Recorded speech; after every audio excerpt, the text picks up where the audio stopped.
ஒரு சின்ன கதை. ஒரு ஊருக்கு பெரிய முதலாளி, பணக்கார முதலாளி தொழில் தொடங்கிறதுக்காக வந்தார். வந்த உடனே ஊரில் இருந்த மக்கள் எல்லாம் ரொம்ப சந்தோஷப்பட்டாங்க. இவர் வந்து தொழில் தொடங்கி ஊரே வளமாக போகுதுன்னு. அவர் முதல்ல ஊர் முழுக்க சுவரொட்டி ஒட்டினார். நான் பாம்புகள் சார்ந்த ஒரு வியாபாரம் செய்ய போகிறேன், ஒரு பாம்பை பிடித்து வந்து கொடுத்தால் 1000 ரூபாய். மக்கள் கையில் கிடைத்த பாம்பெல்லாம், கண்ணில் பட்ட பாம்பையெல்லாம் பிடித்து கொண்டு வந்து கொடுத்து 1000 ரூபாய் பெற்று சென்றார்கள். ஒரு வாரம் கழித்து 2வது சுவரொட்டி ஒட்டினார். ஒரு பாம்புக்கு 2000 ரூபாய் அளிக்கின்றேன். மக்கள் கண்ணில் பட்டவைகளை மாத்திரமல்லாது தேடியெல்லாம் பிடித்து கொண்டு வந்து கொடுத்து பணம் பெற்று சென்றார்கள். 3வது வாரம் சுவரொட்டி ஒட்டினார். ஒரு பாம்புக்கு 5000 ரூபாய் கொடுக்கிறேன். மக்கள் சுற்றி இருக்கும் வயல்காடெல்லாம் துழாவி இருந்த பாம்பையெல்லாம் கொண்டு வந்தார்கள். இதற்கு மேல் சுற்றுப்புறங்களில் பாம்பல்ல, பாம்பு முட்டை கூட இல்லை. அடுத்த சுவரொட்டி அதிரடியாக வந்தது, பாம்புக்கு 10,000 என்று. உடனே மக்கள் சுற்றி இருந்த காடுமேடெல்லாம் திரிந்து வனம், காடு, ஆரண்யம் எனும் எந்த இடத்திலும் ஒரு பாம்பை விடாமல் கொண்டு வந்தார்கள். தமிழில் மட்டும்தான் காட்டுக்கு 3 வார்த்தை: வனம், காடு, ஆரண்யம். ரம்யமாக இருப்பதற்காக மனிதன் உருவாக்கியது ஆரண்யம். மனிதனாலோ வேறு யாரோலோ உருவாக்கப்படாமல் வனாந்தரமாக இருப்பது வனம். உருவாக்கினாலும் உருவாக்காவிட்டாலும் கட்டுப்படுத்த முடியாது அடர்ந்து கிடப்பது காடு.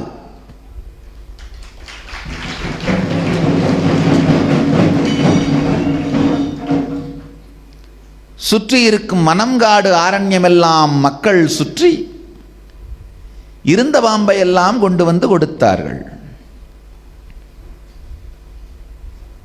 அடுத்து வந்தது அதிரடி அறிவிப்பு: பாம்புக்கு 50,000.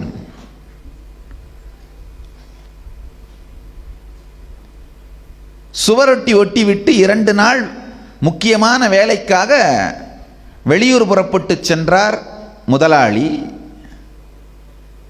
ஊர் மக்கள் எல்லாம் சொன்னார்கள், பாம்பே இல்லையே, இப்போ 50,000ன்னு சொல்லியிருக்காங்களே.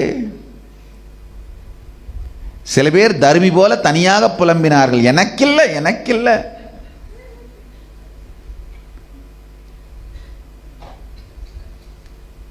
அங்கிருந்த ஒரு வேலைக்காரன் ஊரில் இருந்து சில மனிதர்களை அழைத்து, கவலையே படாதீங்க, என் முதலாளி திரும்பி வர்றதுக்குன்னு 2 நாள் ஆகும். அவர் பிடிச்சி வச்ச பாம்பெல்லாம் என்கிட்ட தான் இருக்குது, என் கண்ட்ரோலில் தான் இருக்குது, என் கட்டுப்பாட்டில் தான் இருக்குது. 25,000 ரூபான்னு சொல்லி ஒரு பாம்பு நான் உங்களுக்கு கொடுத்துட்றேன், வேணுன்றவங்களாம் எடுத்துகிட்டு போங்க. நாளைக்கு காலையில் அவர் திரும்பி வந்தப்புறம், 2 நாள் அவர் வந்தப்புறம் வந்து கொடுத்து 50,000 வாங்கிக்கோங்க. 50,000 வாங்கின பிறகு கமிஷனாக எனக்கு ஒரு 10,000 ரூபா கொடுத்துருங்க.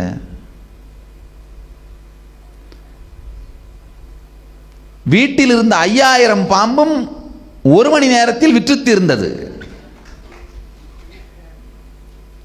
மறுநாளில் இருந்து வேலையாள் முதலாளி இருவரையும் காணோம். ஊர் மக்கள் சொந்த ஊர் பாம்பை 2,000க்கு விற்று 25,000க்கு வாங்கியதுதான் மிச்சம். இதுதான் பணம், இதுதான் ஷேர் மார்க்கெட், இதுதான் ஷேர் மார்க்கெட்.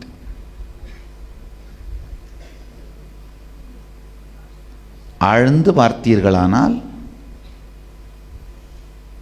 இதுதான் வால் ஸ்ட்ரீட், இதுதான் ஷேர் மார்க்கெட்.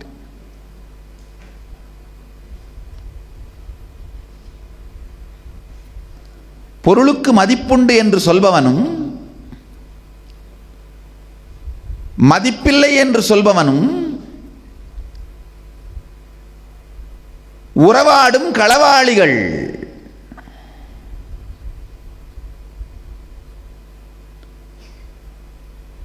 அவர்கள் உறவாடும் களவாணிகள் என்று சந்தேகப்படாத வரை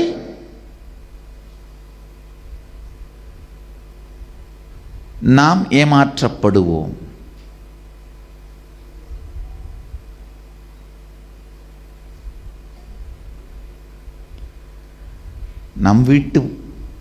நம் ஊர் பாம்பை பிடித்து நாமே கொண்டு போய் 2000க்கு விற்று 1000க்கும் 2000க்கும் விற்று அந்த பாம்பை 25,000 கொடுத்து வாங்கி நம் வீட்டில் வைத்து கொண்டிருக்கும் வேலையை நம்மை செய்ய வைப்பவர்கள்தான் வால் ஸ்ட்ரீட், பங்குச்சந்தை. பங்குச்சந்தை தன்னுடைய பங்களிப்பு எதுவுமே இல்லாமல் சந்தையை உருவாக்கி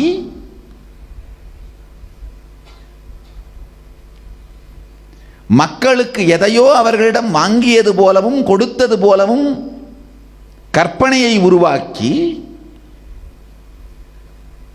அவர்கள் வாங்கியது கொடுத்தது இரண்டிற்கும் கற்பனையான மதிப்பையும் காட்டி பிறகு கற்பனை மதிப்பிற்கு வரியும் கூட்டி கடைசியில் விழித்து பார்க்கும் பொழுது கற்பனை பூஜ்ஜியங்கள் கரைந்து போய் நிற்கும். அதற்கு நாம் நம்மையே குறை சொல்லிக் கொள்வோம். வேறு யார் மீதும் குற்றம் சொல்லக்கூட தெரியாத நிலையில் நாம் இருப்போம். இதுக்கு பேர் தான் பங்குச்சந்தை, முதலாளித்துவ பங்குச்சந்தை.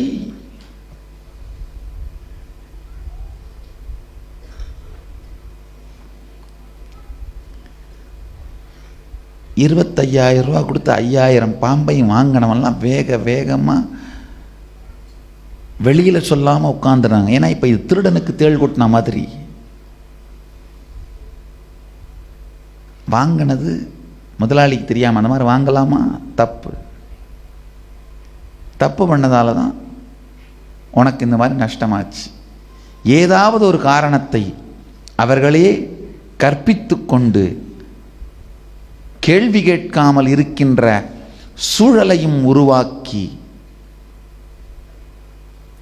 இதுதான் பங்குச்சந்தை வர்த்தகம்னு சொல்றது.